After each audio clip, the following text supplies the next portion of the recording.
মিষ্টিটা বিলুবি ঠিক আছে, আমার স্কুটির ডিকিতে ভরে দে, নিয়ে যেতে হাতে করে কষ্ট হবে।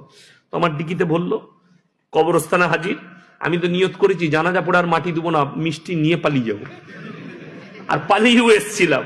যেমনি জানাজা শেষ, আমি মিষ্টিটা দিয়ে পো করে পালিয়ে গেল। ও আমাকে ফোন করছে, হুজুর হুজুর হুজুর হুজুর কি হলো মিষ্টিটা। বিরাদানে ইসলাম, এই ডাবজোর ইয়াসিন যত রকমের কুকর্ম এর মধ্যে আছে।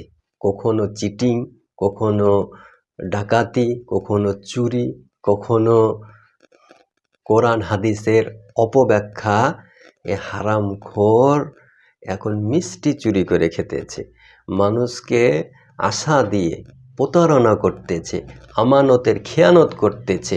ভাবতে অবাক লাগে, টুপি পরার পর, পাঞ্জাবি পরার পর মানুষকে ধোঁকা দিতেছে। আপনাকে আমি বলি, এ সম্পর্কে রব্বুল আলামিন বলেন, ইয়া আইয়ুহাল্লাযীনা আমানু লা তাকুলু আমওয়ালাকুম বাইনাকুম বিল বাতিল। হে মুমিনগণ, তোমরা একে অপরের সম্পদ অন্যায়ভাবে গ্রাস করো না। এ হারামখোর ডাবজোর ইয়াসিন শওকতের অবৈধ সন্তান আজকে মানুষকে ধোঁকা দিয়ে মিষ্টি নিয়ে বাড়ি পালাতেছে। ভাবতে অবাক লাগে, মুসলমান টুপি পাঞ্জাবি পরে মানুষকে ধোঁকা দেয়, মানুষের সঙ্গে চিটিং করে, মানুষের সঙ্গে ডাকাতি করে, প্রতারণা করে, কখনো মানুষকে অপবাদ দেয়। রব্বুল আলামিন বলেন সূরা নিসা আয়াত নাম্বার 4-এর মধ্যে, ইন্নাল্লাহা ইয়া'মুরুকুম আন তু'আদ্দুল আমানাতি ইলা আহলিহা।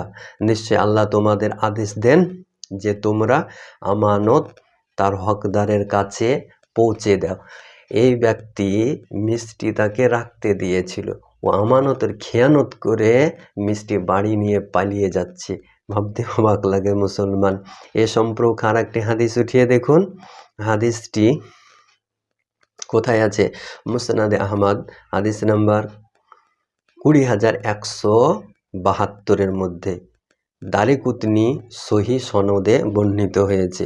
আমার মহানবী সাল্লাল্লাহু তাআলা আলাইহি ওয়াসাল্লাম বলেন, অন্যের সম্পদ জোর করে নেওয়া হলো হারাম। এটা হারামখোর, হারাম হালালের পার্থক্য জানে না।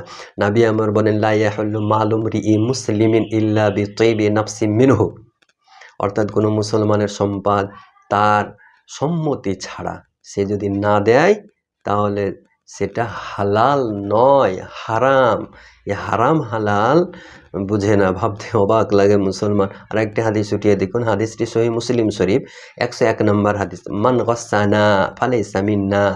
যে আমাদের সাথে প্রতারণা করে সে আমাদের দলভুক্ত নয়। আমার মহানবী সাল্লাল্লাহু আলাইহি সাল্লাম বলেছেন, যে ব্যক্তি প্রতারণা করে আমাদের দলের মধ্যে নয়। তাহলে মহানবীর যে নয়, সে মুসলমান নয়।